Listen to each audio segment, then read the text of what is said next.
We are ARIS, the Akademische Raumfahrtsinitiative Schweiz, or in English, the Academic Space Association Switzerland. We are a student-led organization working both on research as well as engineering topics in the scope of space.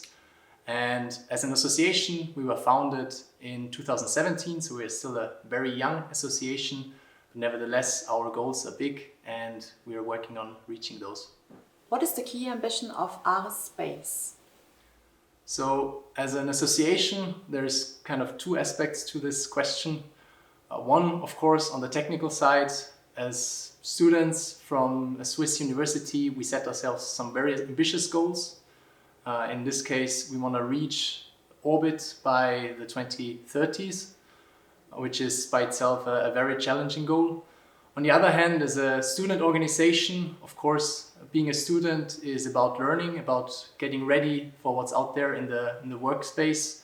And as such, a big goal for us as an association is to give the people a first experience on working in projects of the size between 10 to 50 people, which we hope is a good preparation for our members for whatever comes in the future work life.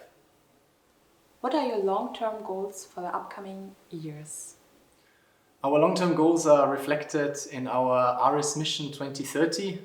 As mentioned, one big ambitious goal is to reach orbit by the 2030s. Of course, we're not directly aiming for orbit, but on the way there, we want to hit some key milestones. By 2025, we want to launch our own CubeSat on a rideshare mission into space, where we want to conduct some research on human cancer cells. As a next step, we want to reach space with our student researched and developed rocket by 2026. And after that, we want to plan ahead for what's to come, which is the orbital launch in the 2030s. Do you see potential key technologies that you develop and could also be useful in other fields? Yeah, I think this is a difficult question because there's so many projects in ARIS and I can't really pick a favorite one. But one that I'm now thinking of from the top of my head is, as an example, the Swiss artificial gravity experiment. Our CubeSat SAGE is working on a very special payload. The aim of this payload is to be able to look at human cancer cells in space in order to extract information on how those cells grow under different conditions in space. And in order to actually achieve this task, one needs to have a very good microscope that allows to take images out there. At this point, there is very limited technology available on the market, which is why we actually set ourselves the goal to develop this microscope ourselves. And I think this might be something that could be interesting for future missions as well, both for ARIS, but potentially also for our collaborators. Do you develop technologies that support sustainability? So we as an association, of course, we're working on rockets, and rockets by themselves are not environmentally friendly just for themselves. However, we see that the knowledge we gain is key to actually understanding climate change. One concrete example of a project in ARIS is the project Nautilus. This team of around 30 students is working on developing an unmanned underwater vehicle, which in the long run should be able to make research on icy moons, to search for life out there. However, in the more short term and mid term, we want to allow for an environmentally friendly platform to study, in particular, the Arctic seas, the regions that are most severely impacted by climate change. And by that, we also hope to be able to contribute to our understanding of what is causing climate change, but also how to fix it. Are you competing with SpaceX? Yeah, so this is a funny one, and I think just for asking this question, I want to thank you, because this is to some extent also an honor for us as a student organization. Of course, we are a non-profit organization, so by ourselves, we don't need to compete with anyone, and I think that's the nice aspect about the way that we are working in. We don't need to fulfill any budget plans. I think we can really research topics that interest us, but also that are interesting to our partners, both the academic one as well as the industry partners. instead of focusing on making profits. In that sense, no, we are not competing with them, but we are working in a field that is, of course, very close to SpaceX. Can you give our participants hints on how to run successful projects with so many competences and students? Yeah, I'm not sure if I can break it down to just a very short list. If you ask me, I think two key ingredients are our members on the one hand, having students that are engaged enough to run a project next to their studies is something that allows for the ambitious goals that we set ourselves.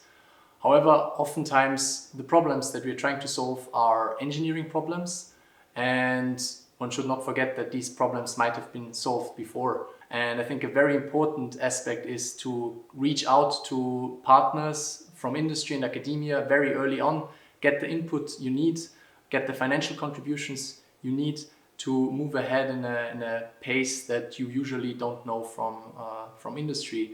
We often hear as feedback that our timelines are a bit ambitious, maybe even crazy, but so far we actually followed up on those. And yeah, a key aspect of the way that we achieve this is the early contacts to very strong partners in the field of space. And as such, as an organization, we're still growing, which means we are always extending the network, and we're always eager to get in touch with new partners. And of course, since ARIS is a springboard into a future career in space, we're also very happy to get you in touch with members. And yeah, feel free to come to our booth and reach out to us, and we're happy to have you there. Thank you very much for your time, and best of luck.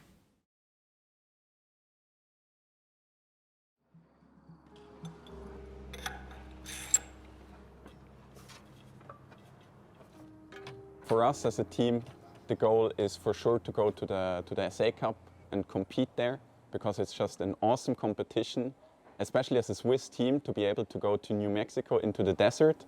That's an adventure in itself, and then launching rockets there, that's just something that's too fun to miss out on.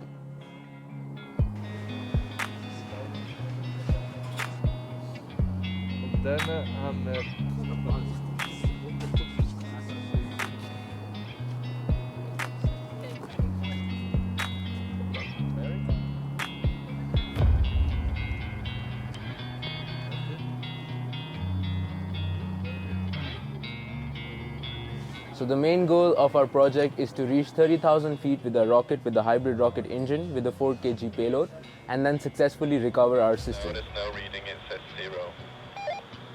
Yeah, but you can actually see if it's open or closed. And it's a bit steep. Participating at the SA Cup is going to mark the culmination of probably or definitely the most intense year of my life so far. Many, many sleepless nights, many hours put in, but ultimately it will be worth it when we can see our rocket lift off the launch pad or explode on the launch pad. But that doesn't help that.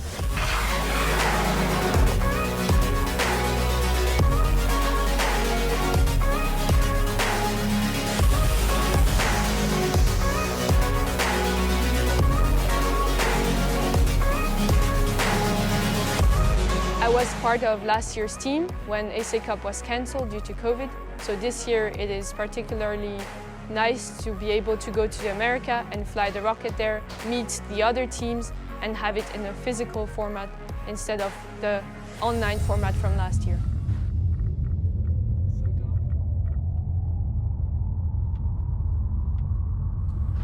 So I would say the Spaceport America Cup is the last step of a whole year of work, right? Of course, it's a test of our system, if we did everything right during the year, but it's also a huge emotional component that comes with it. We worked a lot for this, and now we get to fly our rocket in America. Yeah, that's awesome.